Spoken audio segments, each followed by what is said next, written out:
Magagalang na salita. Ang pagiging magalang ay isa sa mga katangian ng isang mabuting batang Pilipino. Makikita ang iyong pagiging magalang sa iyong mga kilos at pananalita. Alamin ang ilan sa magagalang na salita. Maligayang kaarawan, anak! Heto ang regalo ko sa iyo. Salamat po, Nanay, sa regalo ninyo. Walang anuman. Salamat.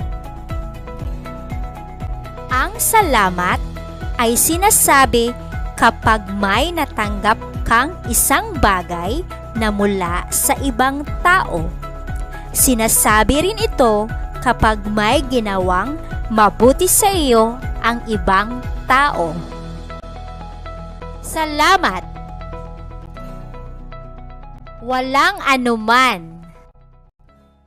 Ang walang anuman ay ginagamit para ipahayag na masaya o bukal sa loob ang nagawang mabuti o tulong sa kapwa. Walang anuman. Saan ka pupunta, Ali? Sa tindahan po, may bibilhin po ako. Po at opo.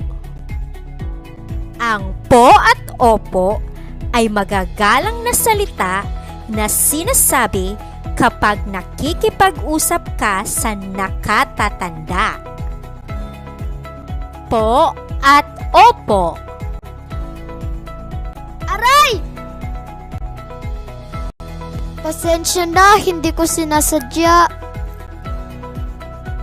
Pasensya na. Ang pasensya na ay magalang na salita na sinasabi kapag nakasakit ka ng isang tao. Pasensya na. Makikiraan po.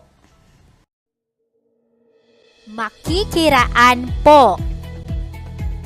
Ang makikiraan ay sinasabi kung daraan sa gitna ng dalawa o higit pang tao. Makikiraan po. Pakiabot po. Paki. Ang paki ay ginagamit para maging magalang sa pag-uutos. Paki. Kaarawan mo ngayon. Binigyan ka ng regalo ng iyong kaibigan. Ano ang sasabihin mo sa kanya? Salamat. Nasaktan mo ang iyong kapatid. Ano ang sasabihin mo sa kanya? Pasensya na. Kumakain kayo. Hindi mo abot ang ulam. Malapit iyon sa kuya mo. Ano ang sasabihin mo sa kanya? Pakiabot po. Sumasagot ka sa nanay mo nang tinanong ka kung kumain ka na. Ano ang sasabihin mo? Opo, tapos na po. Nag-uusap-usap sa pasilyo ang mga guro. Kailangan mong dumaan sa gitna nila. Ano ang sasabihin mo?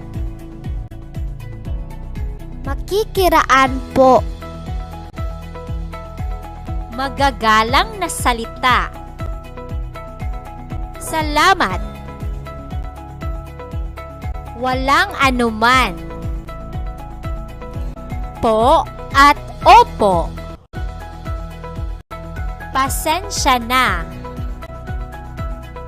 Makikiraan po. Paki.